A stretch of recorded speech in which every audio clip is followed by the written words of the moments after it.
Welcome back to this explosive July 4th edition of the NA LCS Summer Split. TSM and Team Coast are just about ready to jump into the Rift, but before we get to the game, I'd like to first welcome Cloud9's High to the desk, who I actually just added to Twitter, and you guys should too. Nice. So got another follower. Yeah, absolutely, getting all the followers. Yes. It's because he puts on makeup. Every time he gets makeup for the interview, he gets a few more followers. If you can't tell, I have like all this makeup on right now. Yeah, Makes me look beautiful, I think. That's the thing. He has to get some followers. That's So, great. another win for you guys, 10-2. Coming into this game, obviously Lemon Nation and Sneaky with the interview with me kind of said you guys had it figured out. Did it go as planned? Pretty much, yeah. We expected what they were going to do, like, as far as bans, and we knew what we were going to do, and it's just, like, everything rolled into place, except for a few deaths early game, but we turned it around and took the game, so. And you guys started off the season, obviously, 5-0, still only lost twice now since you're done Week 4. What adjustments have you had to make throughout the season to remain the #1 team in North America? When we first lost, we lost to CLG or whatever, and then we had to change our way we viewed the games. Like, we took them too lightly and too easily, and it's just like, it's just one game the thing, and playoff is more important.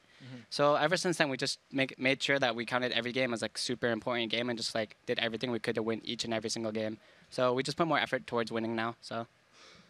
Is that a change in the strategy, or have you guys kind of just went with what works for you guys? Because you don't seem to change much. You guys are, like you said, always aggressive. It's fun to play that way, and it just works. I think we just changed our work ethic and our mentality towards the game, and yeah, that's what we did. And how much does Jack come into those decisions for the team? As far as like team play and Right. stuff, he doesn't really do anything. Like, he manages like all the sponsors and stuff, make sure that we get money, publicity, everything.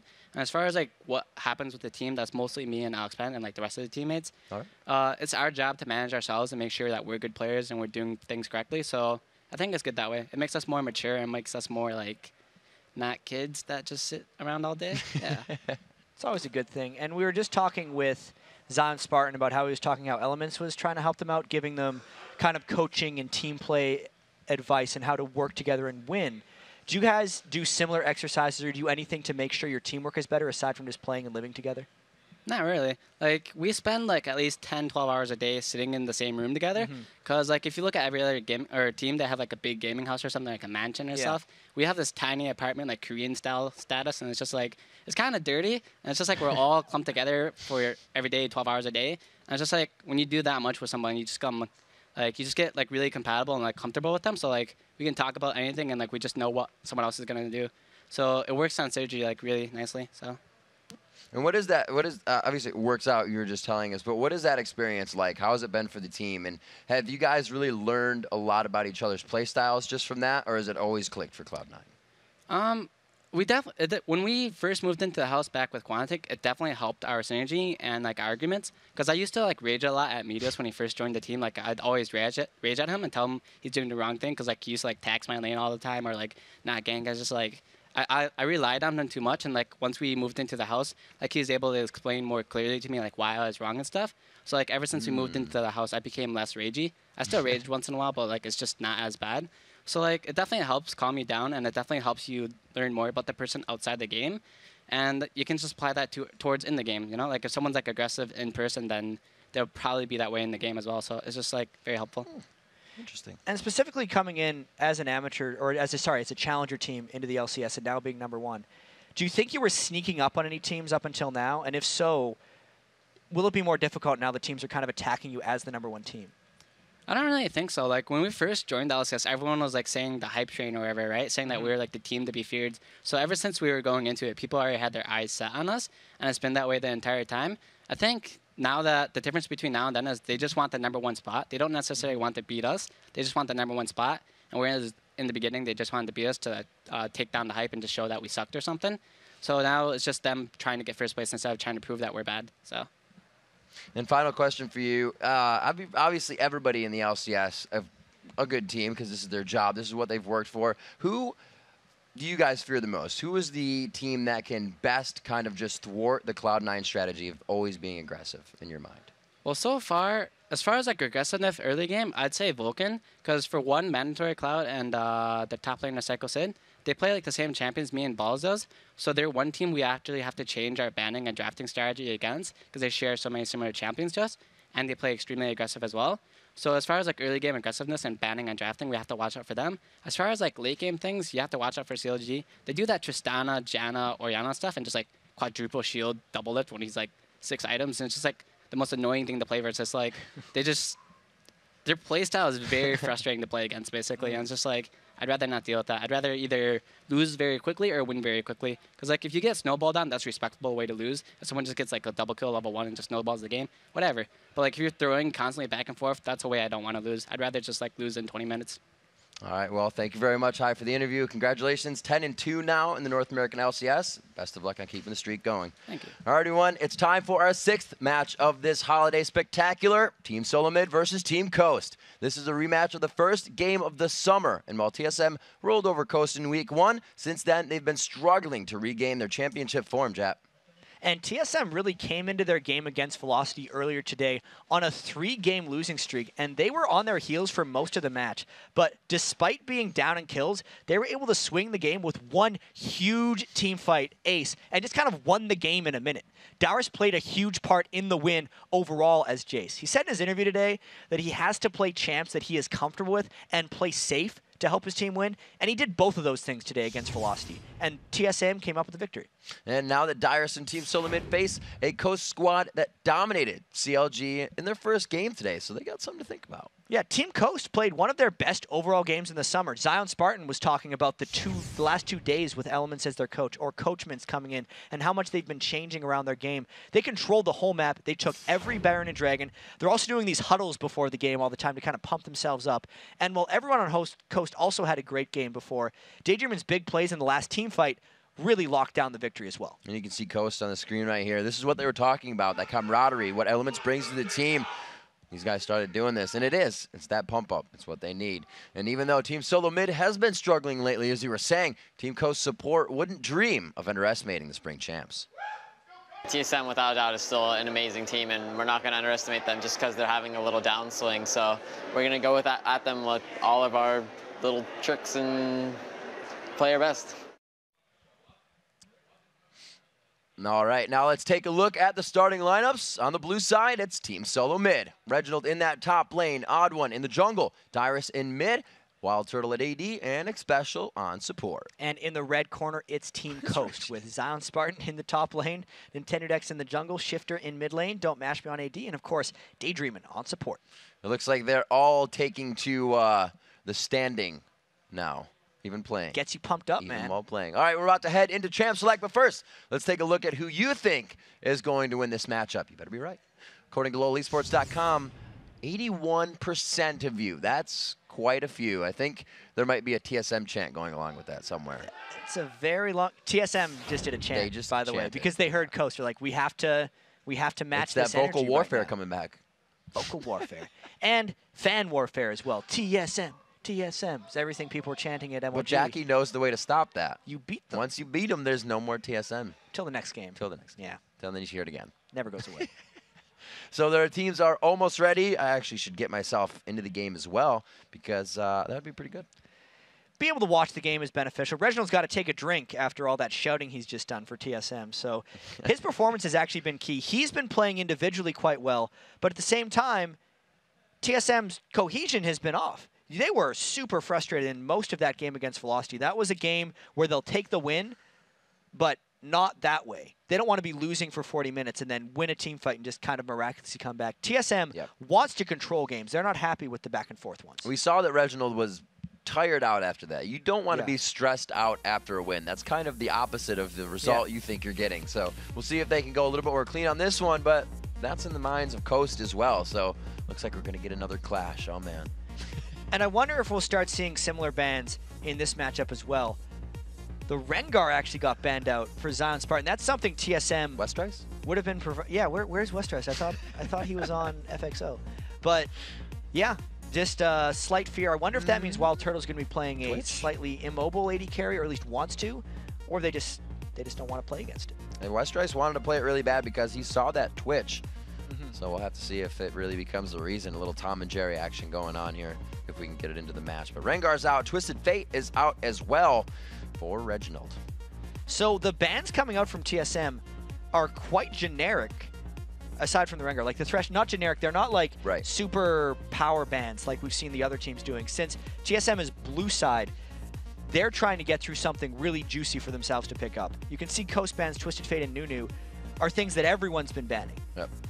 The next ban, even though I missed the call last time, I feel like it's going to be Jace from Coast, and that's going to leave TSM kind of their pick of the litter for an Elise or something of that like. Well, looks like what they will have to lock in an Evelyn actually coming out onto this side, and we'll have to see. Shen does not get left open for Dyrus nor for Karthus? Zion Spartan. So Karthus is Yeah. open. That Jace is still up, which is pretty crazy. I believe they will just lock that right in. Yeah, that's it. Didn't get banned. Nope. We thought it was going to get banned. And I guess this leaves Karthus open for Coast. If TSM gets the double wall, that's really struggling for Coast. I don't know about this one. I feel like Reginald's going to hard go into Karthus. I could be wrong on this, though. They have the Elise, so the odd one loses. No, not loses, but he doesn't get that pick for himself. It has been a high priority pick that he's been pulling out for Team Solo Mid. Jarvan picked up by Nintendude, which is a little different. That's one of the orthodox junglers for him, and he hasn't been doing that too much. No tank fiddlesticks. No, it's not. Sometimes, every once in a while, Nintendo Dex is like, fine, I'm going to stop trying to be generic. I'm just going to play, sorry, be unique. I'm just going to be generic and play what everyone else does and just win games. It's had mixed results for him, actually. He kind of, I feel like if he's not super motivated to play a champion, he's not going to dominate on it like he has sometimes on the tank fiddlestick. So going with the generic thing, we'll see if it works out. Wow, I've never really seen these guys leave Oddwin for a 4th and a 5th pick. Not a huge deal, but they are leaving the jungler to be taken out here. Karthus coming out, like you said, the double wall. It's going to be pretty painful. And I think the reason that they're leaving the odd one for a later pick is because these were priorities for TSM. Those are both picks that Coast could readily pick away from them. In Coast's earlier victory, they had Don't Mash Me on Draven. We've seen Coast play multiple Karthus games in the past, even though that was back when they had Jinte. Shifter is a very versatile player, and he would have been able to play Karthus as well. So TSM locking down their priorities like they usually do. The Rengar pick still kind of ticks in my head. We'll have to see why they did that. Maybe we will get the interview with them later, or just ask them if we don't get the chance to interview them. We will get you the answer, though. Shifter looking to pick up, and I'm a little sad. It's all up to Shifter's choice, right? But he has not expressed the champion pool we first, saw from him. We first knew about coming into the LCS. Yeah, he's been falling back to obviously just Ryze and a bunch of other things. But he's just looking for common mid lane control. Ryze is actually a good pick against Karthus, just because he can potentially out-trade him and from point-blank range.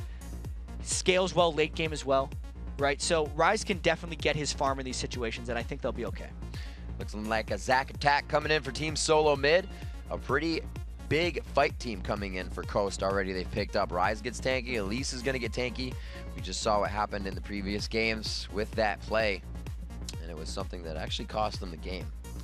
And there's something about the TSM composition right now, and this happens every once in a while when you look at a team comp. Just from the portraits, like, it looks really intimidating for some reason. That, like, that team on paper. That's a lot of stuff that's really good.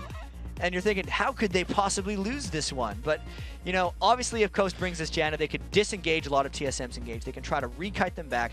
They can blow Reggie and Reggie and the Odd One out of fights when they try to go in. The one thing that stops a bouncing blob with 50% tenacity is just really long-range knockback. So Janna would have been a great pick against them, but they went with Blitzcrank because they're crazy. So do you think they're going to 2v1 Karthus now?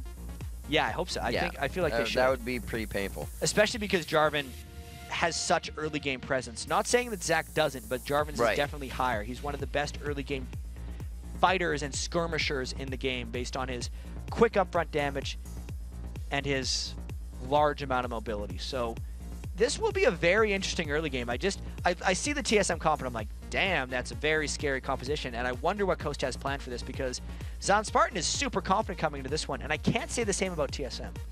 And they're TSM looking in the way of summoner spells, 4 kills, especially coming out running heal on this one in that bottom lane. So they are going for the aggression, for the safety on those engages. Most likely 6, obviously, to get that Karthus window of Requiem into the fight as well. Yeah, and oftentimes when we talk to Lemonation about bringing heal, he says it's a late game summoner, because just a heal in a late game team fight is one of the best spells in the game. It's not necessarily great early game because the Ignite's going to heal it, going to burn it off. Right. You'd probably get more mileage out of an Exhaust or even a Barrier if you're an AD carry, but having that heal late game for X Special might be what TSM's going for. Shifter bringing out the Uncle Rise. Very, very courting for the day. Rise. Oh, very nice. Very timely. Good job. Props to Shifter on that one. So we do have this coming in, thinking that we're going to get the swap. Karthus is going to be 2v1 mid. Daydreaming on his Blitzcrank as we come in to one of the final matches of the day. We still have 2 more to go after this. There are 8 matches for our 4th of July blowout here, and we are on to the Rift for game number 6. So we're going to see Team Solo Mid versus Coast head-to-head here. Good matchup like we were saying. We're going to see what they have. Daydreaming on that Blitz. We're going to be hoping for that buff control that he usually goes for. And since we have this special 4th of July as well, all of our games getting played for Week 4 just on the 4th of July here, one of these teams is going to become our 2nd undefeated team of Week 4, which is actually something we haven't had, I think, before. I don't think we've had 2 undefeated teams in the same week. No, we haven't. That's kind of difficult. It's about to happen. I guess they didn't play each other. Statistics. We use statistics here to prove our points. We'll see what the odd one. They are just, wow, really? The personal line of scrimmage. I have not seen this since the late 60s. It's been a while, It's Riv. been a while. Back in my day, they used to put up a line of scrimmage, and then Blitzcrank would hook people, and they stopped doing it. And I wonder why they're doing it right now, because Daydreaming would have the threat to come in, but Coast is actually biding their time and hoping they can walk into a TSM pull. There's the flag toss over, so they know where they're going. Well, that's obvious. They know where the vision is, and they know where they can go. Those are the words that I wanted. Sometimes people don't know where they're going. You never know. I would agree. Absolutely. We'll have to see. The ping's going down back bottom, so they're just covering the ground that they have already passed, making sure it's safe on the re-entry if they need to. Man, back to covering the blue. Pretty even. Yeah, TSM's real scared of them level 1. You can tell just by the way TSM is giving Coast any ground they want.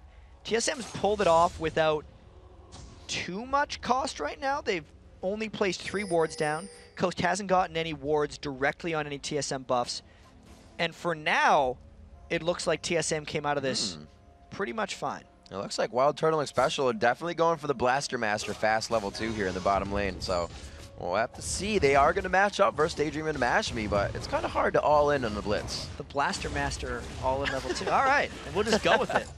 And it's actually really surprising since Daydreamin' on Blitzcrank used to pick it because he wanted the buff control. Everyone's been talking about how on the 3.8 jungle patch, it's all about the early game buff control. And then they send Blitzcrank bottom instead of mid lane where he can't assist with that same thing. I feel like they're just looking for a pull onto Draven or Sona early and trying to get a kill. But they're with Caitlyn, who doesn't trade close range damage with Draven well whatsoever. So neither of these teams lack any type of engagement here, early or late into the game. So this is all just kind of who is going to outskill who in the grab and slap game.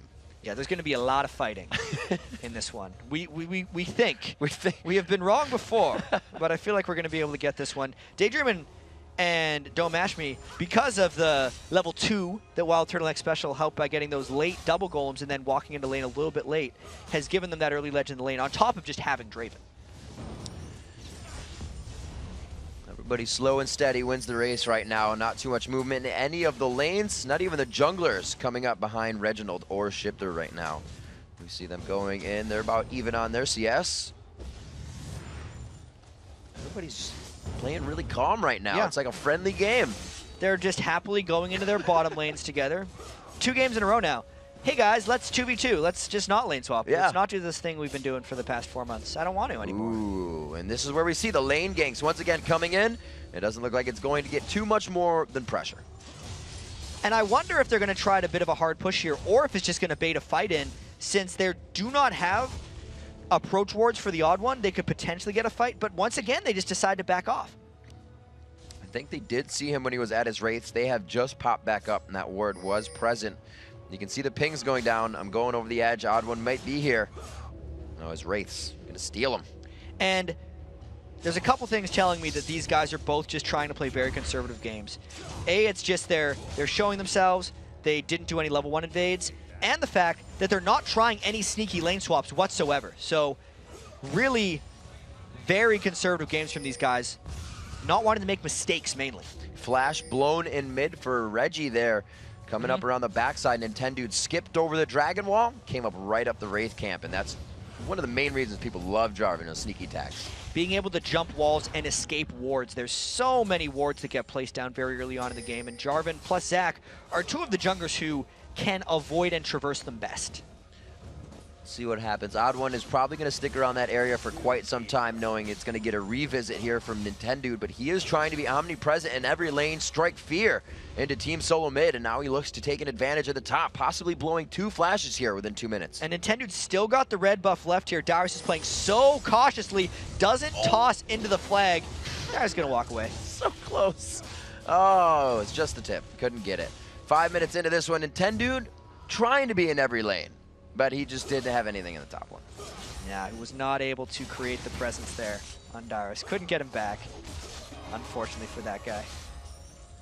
Tier already in the hands of Reginald. He starts to stack that up quite early in the mid lane. Shifter quite low. He is going back himself, and Mashmi's getting pushed back to the turret. These guys should all be going back for their first buys quite soon.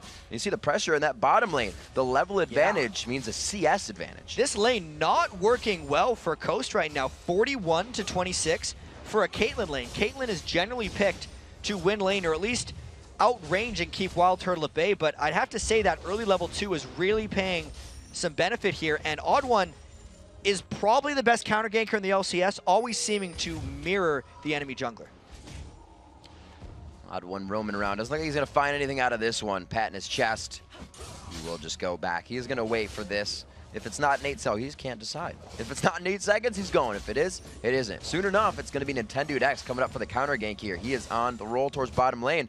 We may have a 3v3. And I wonder how patient the Odd1 is, because he's waited about 15 seconds there, and he's had no eyes on Nintendo X. Plus, TSM only has those wards in the mid lane, so they're banking that Nintendo X would still be around, and instead he just gets fed up. He's like, I'm gonna push it, but he got him! It's the Cell division under the turn! It's gonna be popped! Can they get it? Do they have enough? And it looks like they will. A turret shot for one, a few for the other. Is he in range? Mashmi takes the last. Oh, it gets taken. Kill secured, Nintendo. And now Shifter coming around from the back because Wild Turtle stuck around so long. There's the Room Prison, locked it up. Oh, he gets pulled back. Ping pong, back and forth. Expression goes down. That's what Coast was waiting for. Daydreamin landed 2 clutch hooks that led to 2 kills. This is why they pick a Blitzcrank over something like a Janna, even if the Janna feels like it would fit the team comp better, because Daydreamin is so comfortable on Blitz and he makes plays like those. Talking about being comfortable, allowing Wild Turtle and Special to push the lane the whole time, being up in CS, feeling like they have it. One grab, bam, that lane just got turned around. They played them into that quite well and waited it out. Dyrus now against Zion Spartan in the top lane. Still 54-50 in that lane, quite even. Both are building for each other. So, yeah, not too much in that. Still, like we said, they're going to be left on that island. It'll be interesting to see if Dyrus goes for a Hex Drinker or if he goes full offense, because Hex Drinker will be more to fight Zion Spartan, and if he just goes straight tier, it's more about the team fight phase. Whether or not Dyrus can handle Zion Spartan's Elise around level 9 where she spikes will be very key in telling that matchup. You can see how much consideration TSM is putting into ward control.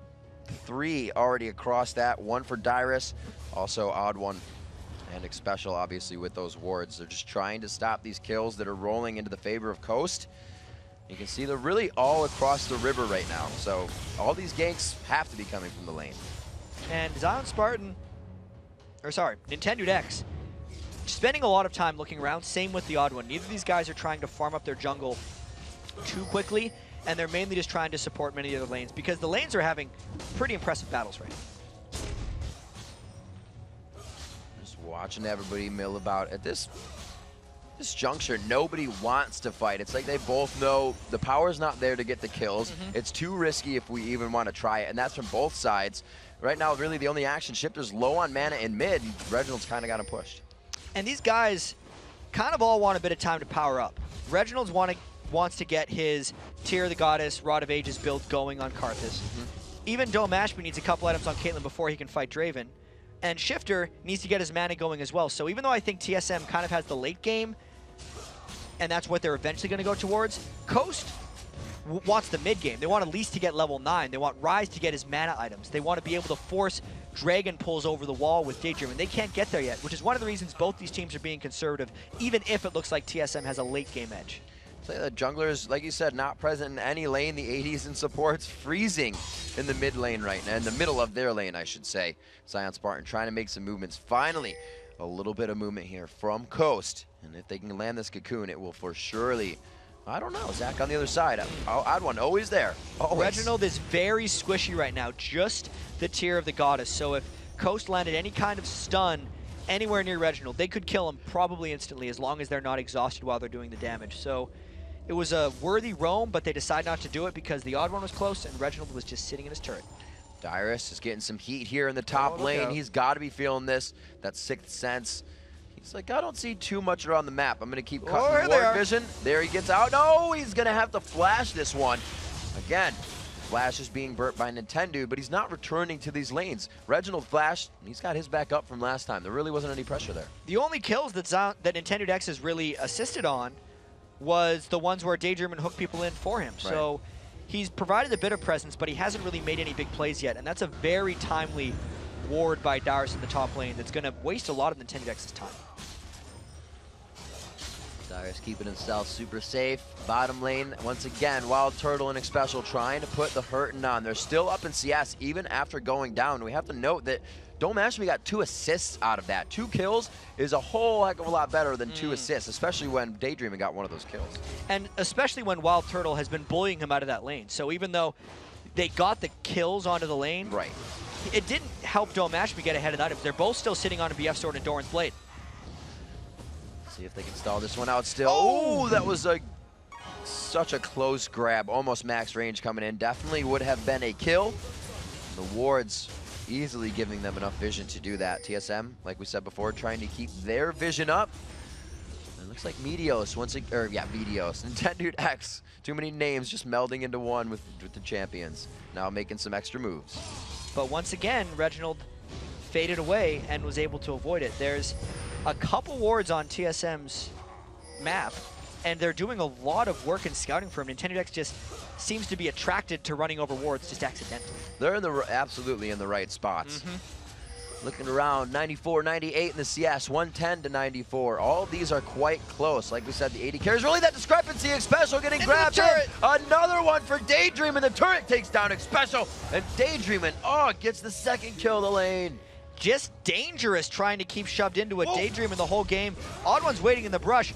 I don't know what for because they're outmanned. Oh, he locked him up on the slingshot. Can he get the hook? Great toss. The hook is back. He's got to be 100% on these hooks right now. The second cell division. That's the second time it hasn't been used in an offensive way, and they've had to run from it defensively. And here's the unfortunate thing, though. While I agree that Daydreamin earned those kills, they would be much better spent on Don't Mash Me, as Wild Turtle's dead as well.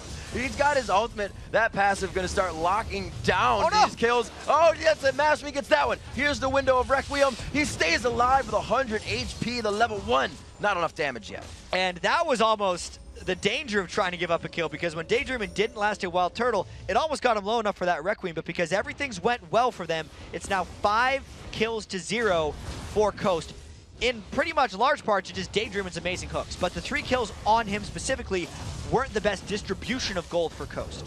One after the other for Daydreamin, getting all the levels into his Q, and that rocket grab 4 straight into it. He is definitely putting up the throws to put up the points. So the team grabs Dragon after that. They're up 2,000 gold exactly.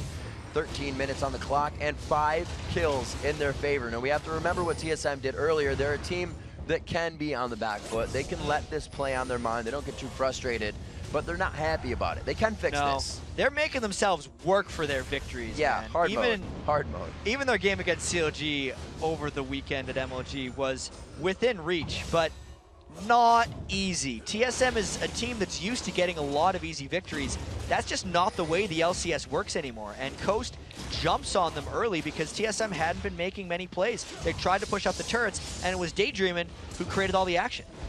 TSM was the team back in the spring split, super weak to start the turret crush. The 2 minutes in the bottom lane or the top lane before 5 minutes. And now we kind of see that not working, not in their favor, but not trying to press that strategy anymore. The teams have seemed to be able to stop it, and aggression is the answer. And coming into this game, they're just doing standard lanes. TSM's not trying to get the pushes on. They're not pulling anything creative like that. maybe they're trying to go back to basics, saying, we used to beat everyone's standard. Why are we trying creative stuff? Let's just grind these games out and beat them late game, which worked for them, in fairness, against Velocity, even if it was frustrating, and they're hopefully banking on it again. But an 0-5 start is not that promising. We gotta say, it is the team we said looks super scary. It's not exactly we're gonna win every lane. They're aggressive in each lane, but every one of those champions pinpoints a target to fight on. You got your gate, right? The Requiem, the dots to go down. Zach's gonna jump in one spot. So once they get the team fights, once the bunching comes together, I think they'll be able to coordinate a little bit better. And that's what TSM is counting on, because their lanes, if Wild Turtle hadn't been getting ganked so much or just pulled so much by the Daydreamin' lane, are winning. Reginald, even though he's listed as top lane, is essentially in mid lane, up 24 to Shifter's Rise. Even Dyrus's Jace is up 20 to Zion Spartan's Elise. So their solo lanes have been successful. It's just the kills that are going in the wrong way. That could potentially be a saving grace for TSM once this incredibly extended laning phase actually ends. It always seems to be a point Nintendo Dex has time to come down each time. It makes it into a 3v3. The crowd control quickly goes in their favor. The odd one, again, not a mistake, but sits on a possible gank for 15 to 20 seconds. He's always been really patient, and I actually feel like Coast is trying to exploit that a little bit by just having Nintendo Dex freely walk around in his positions. They almost expect the odd one to be there for counter ganks, so they're accounting for that with Nintendo Dex just being obvious. Playing this mind game right now from the side of Coast. They're keeping that gold lead up, 2.1K in their favor. Our sixth match of the day definitely has these players' adrenaline going. No nerves for these guys. They know it needs to be done. And right now, Coast has put a 5-0. No turrets yet, but they're finding the kills. So you have to realize after these kills, they're not really pushing anything. They're not gaining any ground. And until they do, that 5-0 is not necessarily a lead yet. I had a game earlier yesterday when I started 6-0 for my team, and we lost horribly because we gave a few kills back. The bounties bounced such that since our team was worth more gold, which is with Daydreamin' right now, that if he dies, he's just going to feed someone on TSM. And until Coast takes more turrets like they just did and more dragons, those early kills don't actually mean that much yet. That's the thing, though. It's not like if he dies. The support is going to die at some point. You are the last line of peel for somebody once they get in. You're pulling damage to you. Daydreamin's gonna lose that gold. Hopefully he doesn't get godlike anytime soon. He's on his way. He's doing pretty godly with his Blitzcrank right now. As he forces the flash. Get that static passive to kill people. Reginald holding down mid. Good siege clear here. They ping Odd One just behind. Where's the Odd One? He's behind Reginald. Go figure. Let's get out of this position. They're playing it smart. Leaving Nashmi down to the bottom.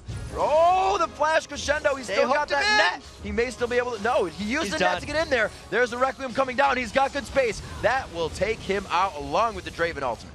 And Reginald just gets that assist at the right time. So the instant Daydreamin' left don't mash me, TSM turned on the afterburners and just went for him. I was actually going to comment at how healthy that Coast turret was, considering Wild Turtle and X Special have been there the whole game. And that's because of how scared they've been, I think, of Blitzcrank pulls. But he leaves for a second, gets another pull, but it might cost him. Oh no, he locked him in that time. This is where you don't want that gold to go. Shut down the Turtle. But here comes Nintendo. He wants to pull it back in his favor. It's going to be some good damage coming from Turtle. There's Shifter throwing out the machine gun spells. Can he get in the bus? Oh, Cataclysm takes down Turtle. The shell wasn't strong enough. Odd One tries his hand now. It's going to be the 1v1. Back to the pop-up. Odd One definitely has that cell division back up. He is going to bounce right out of this one, the shutdown of his own. And this just continues. Shifter picks up a second, and all that turns into a 2-for-2 with Coast actually losing their mid-turret. So this game is swinging back around, Riv. Reginald trying to get to the top lane. They're doing everything they have to adapt and save the lanes after quite a fight in the bottom lane, leaving 2 TSM members, Nintendo down as well. Dyrus going to pick up the red. They're trying to get all the advantages they can now and really get into the minds of Coast after that quick 1-2 punch. And when Shifter went down bottom to kind of rescue the disaster that had happened for Coast, even though he did save that situation, he created another problem of his own because he allowed Dyrus to push all the way up mid, get the turret, and also steal that very important red buff. So a lot of back and forth going on here. This game kind of exploded in activity in the last few minutes.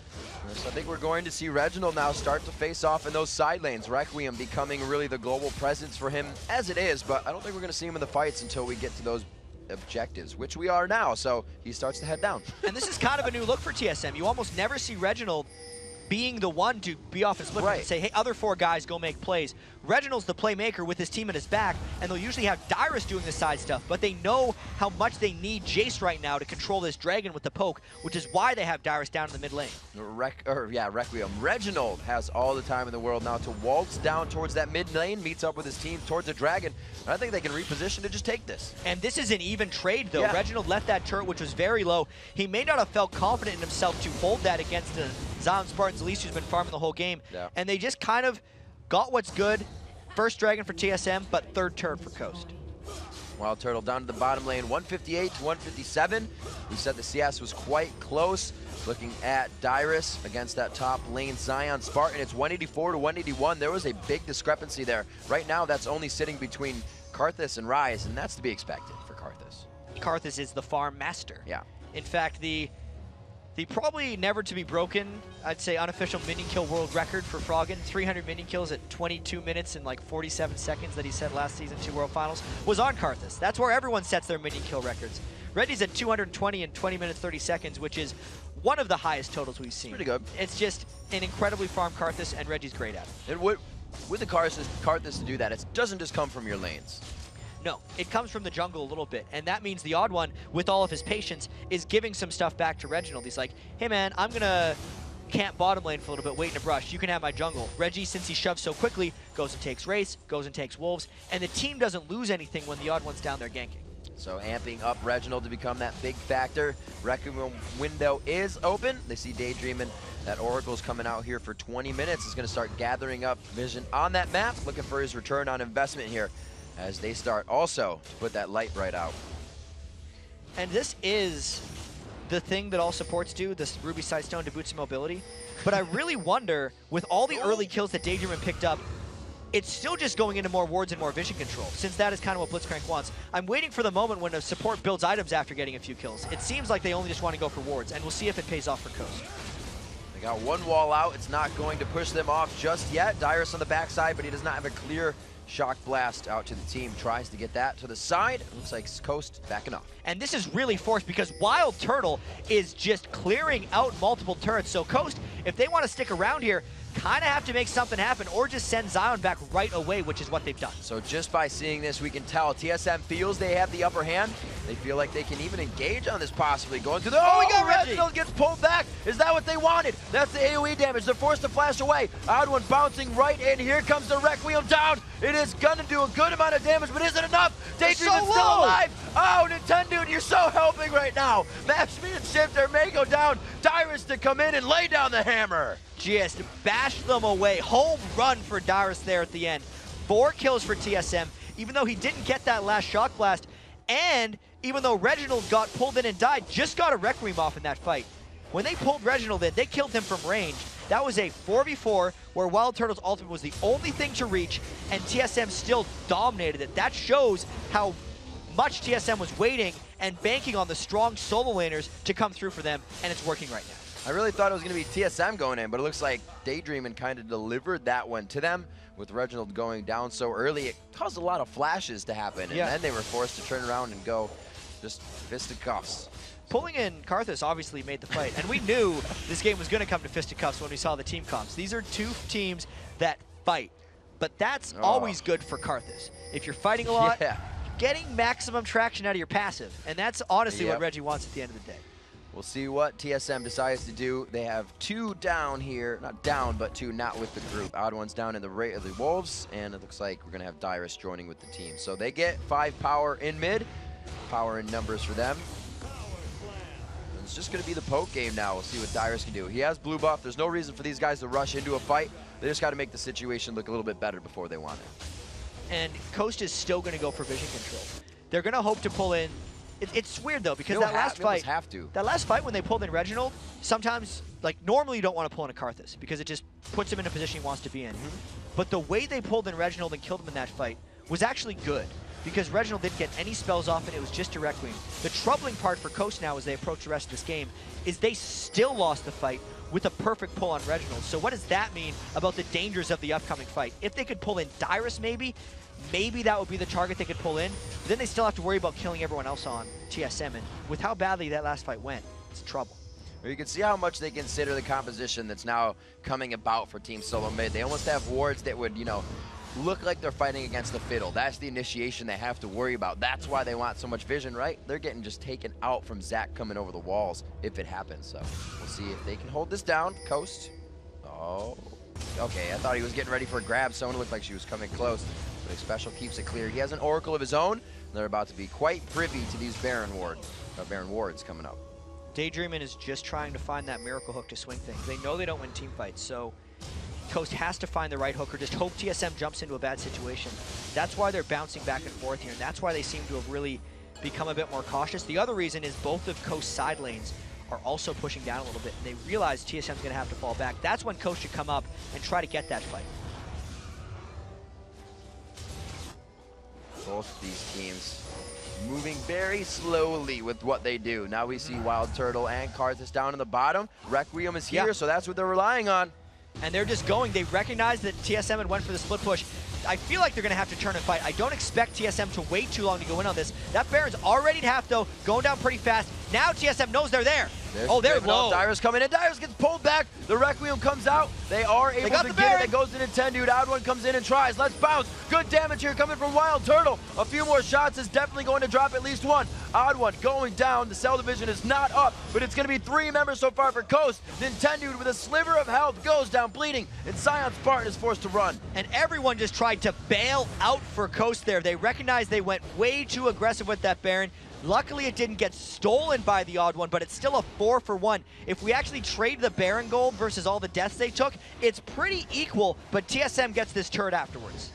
Pushing forward, the Baron definitely not helping Coast that much. It's good gold. 42,000 is the lead for Reginald and team right now to the 39,000 of Coast. So Baron is going to at least help Zion Spartan hold off these minions for now. Zion Spartan's the one lucky man. He's got 1 assist, no deaths, top CS on his team.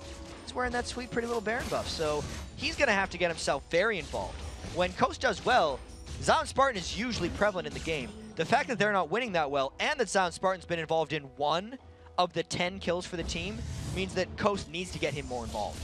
I'm going to go ahead and attribute that to these guys seeing some of the most successful Barons today. All the ones we've seen have been successful after fights, and it's just leading people into that.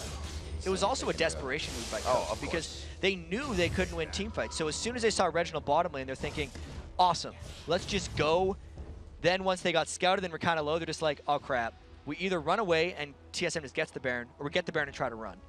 And it's not that Reginald is going for a max power build either, so maybe they took that into consideration that it's not going to be a Requiem that takes half of our health, because he is going for kind of the I can sit in the fight forever build. Yeah, he is going, well, I'm not sure where that Amp Tome is going. What Reginald generally likes to do is a Zani's Hourglass instead of a Death Cap, because it allows him more time in the team fight and gives him more overall zone control. Maybe. But it obviously depowers the Requiem a little bit because he's got no Death Cap. Looks like he's piecing together a few things. We'll see what he comes to in the end. A Void Staff and a Rabadon. So nice, be nice in the inventory right now. 11 to 10, very close in kills. The gold lead at 5,000. That's definitely going to help Coasts pull back a little bit as they got that Baron. But 5 to 3 in turrets. TSM has found their way to 2 inhibitor turrets. They haven't taken them down yet, and the bottom one pretty much going to be the next one they go after. And Wild Turtle is 2,000 gold ahead of Dome Master right now, and it shows in items. Reginald made the call. He's going. Throws out the exhaust. He does have Shifter single target and getting that double damage from the Lay Waste. And it looks like Daydream is going to go down to the Requiem as well. The Oracle falls. That is the map vision they've needed for oh so long. Dyrus and team about to take the turret, possibly the inhibitor. Big fight for TSM, and Wild Turtle's on a rampage. Just going 1v1 right here. Puts on the shell, goes hardcore. And Turtle's going to turn around as Zion Spartan a little too tanky for a quick kill, but easily harassed out of the fight. There's that 2,000 gold advantage coming in, just saying, hey, you, let's fight. I'm going to flash into 2 people. This is a steamroll of Coast base by TSM right now. They just flipped the switch. I've never been hit in the face with $2,000, but it looks like it hurts pretty bad. This inhibitor going down. Zion Spartan, he's with the Baron still. He definitely wants to stay alive. He's like a saving grace here, even in a squad of 2 people for Coast. He is going to be the one to stop the clear and get these guys out. I'm still recovering. That was a good line.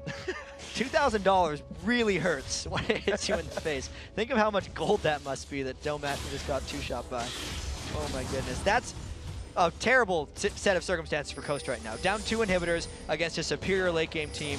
TSM has kind of won these last 2 games just by flipping a switch. Like the Velocity game was 40 minutes of struggle, and then they won in like 2 minutes. Like this game's been a bit more gradual, but they're still winning it really fast. It's like an okay, we've had enough moment that they kind of come to. Right now, Reginald's still in the bottom lane. Looks like he is going for the Rabadons next. He'll be picking that up quite soon. 1-1-11. Daydreaming at 4-4-4. So he actually has picked up a few more kills for himself on that support, and it's a 1-4-7. Put that the other way, right? 4-4-4. So yeah, if those kills were over to Don't Mash Me, then it would have been like $750 he gets hit in the face with, and it might not have hurt as bad. That wouldn't hurt half as much. You're definitely coming back from $750.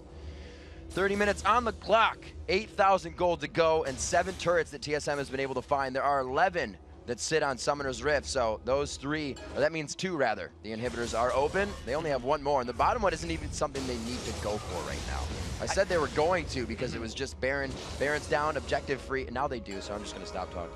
This is just the move TSM's going to do. This is your standard finish the game, especially when TSM's been winning so hard.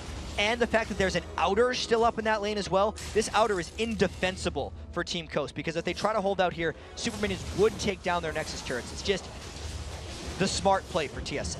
We got to make note of Dyer's too. 6-0-5 on Jace. Muramana finished. We have a lot of those core items as we are 30 minutes into this matchup coming through for these teams. The Infinity Edges to Phantom Dancer, Infinity Edge, Bloodthirster, Static Shiv. So there's a good amount of $2 grand right there just in the build of Wild Turtle himself. And Coast has had a bit of time to set up shop here with those 2 traps, but I feel like the Odd One's big enough and strong enough that he's just going to sit on those traps, get rid of them, and then TSM can still consider going in on a dive. I think TSM wants to wait until either a couple more of those Shock Blasts land, or until they can just nearly ult him out. Oh, Mashmi going back to base. Mashmi's not with home guards right now, so this could be a quick turret coming in for TSM. They dropped the last inhibitor turret. They are not waiting on anything. They get the wall, they're going. Let's bounce crescendo at the same time. It's going to be a dance-off here for Team Solo Mid. They continue to go on the Nexus turrets. Minions are flooding the base from every side right now. They are getting help from each inhibitor, and each Super Minion is now on the Nexus turret. And they're getting so many Shock Blasts. They're still quite low, but this is a very difficult defense for Coast right now. The first Nexus turret very, very low. Odd One, the ace in the hole going back to him. Nintendo Deck so low that one of the tankiest on the team gets taken out. Mashmi is the focus. Damage. One last axe coming from Wild Turtle. It is his league. It is his game. And he is going to be going 7-3-7 coming into this one. The last Nexus turret falls, and Team Solo Mid finds another win on this 4th of July game day. Looks like TSM is ramping back up. Triple kill number 2 for Dyrus came in at the end of that game. They look a little bit happier after that one than the Velocity win, because that was solid for the most part. They started 0-5, but it wasn't 40 minutes of struggle. It was about 15 minutes of struggle, and then it was all TSM from there on out. You can see it. They made it happen. They are way happier after that win. They were the first. Like we said, the first win was a win they can go back and learn a lot from. This second win is probably one they can go back and say, let's just do that better next time, because it was cool. Yeah, it's cool to win in 32 minutes and just win all of the team fights. For Team Coast, though, they still come out of this week 1-1. They're still, I feel like they're still a 500 team right now. I think they moved to 6-6 after this defeat. And it's still a work in progress for these guys. They're definitely better than they were last split. They definitely have more structure now with the gaming house, as Zion Spartan was talking about. And that's just one more game. It hurts. It's not anybody's fault, but Daydreaming picked up a few too many kills on that game. If you look down, 8 assists are what both ADs have, but it's 7-2 in kills. And if those 4 kills were on to him, he would only have 1 less than Wild Turtle. And we could see very clearly in this game, it wasn't like Daydreaming was trying to take the kills. It was the fact that the fights were so close that everyone had to be hitting the targets, and it just happened that the hits fell the wrong way, and Daydreaming got a lot of kills. There's some blitz alt passive in there too, getting a few of those shot kills. Yeah, unfortunate. Oh well. So we do have a replay of the Baron fight that went down in this game. Baron has been such an epic kind of central point for all these games. Usually we don't see teams going for it, but today there's been different things, teams using the fog of war and just winning the game right out at Baron. And this was the desperation. Look at how low Coast got before this, and now it's just a game of how quickly can Coast run away and how well can TSM chase in after them. The Odd One ended up dying in the fray because he was suicide chasing, knowing the TSM would have had it. All the flashes were extended on this one. Getting Dyrus another double kill and Wild Turtle those kills are one of the reasons that TSM was able to pile through Coast later in that game. And TSM, I guess what we have said they've been doing, the kind of communication, the arguments between themselves and whatnot, are things that teams need to just hash out. And it's absolutely been working for them. Something that, as I said before, is that they kind of got in their own head with their swap and what they needed to do. And it's one of those things where you don't trust the team, your players on your team, right? Because that's why it happened. And now that's coming back for them a little bit. They definitely seem in form in positions. Nobody helped Dyrus in the top lane. No. He was 9-0-7 that game. Yeah, he got him in the fighting phase and a few after that in triple kills. But he won that lane and took it. And Dyrus kind of was one of the complaints coming from the team throughout the start of the summer split. And specifically, it's the communication that looked better that game, because there were times when we weren't even ready for them to go and fight, and Reggie would just flash in and get a wall. But we've seen that a lot. When TSM's struggling, he'll flash and get the wall, then the team will kill him. What happened after that, X-Special flashed in behind him through a Jace wall and got the ult. So everyone had to do that at the same time in order for the plays to work, and that's one of the reasons TSM won so convincingly. Yeah, the communication was absolutely there. We've got to take a short break, but when we return, TSM's Wild Turtle and X-Special join us to talk about going 2-0 on the 4th. Then it's our 7th match of the day as Velocity and CLG battle to avoid going 0-2. So stick around, because the NA LCS Summer Split, we'll be right back.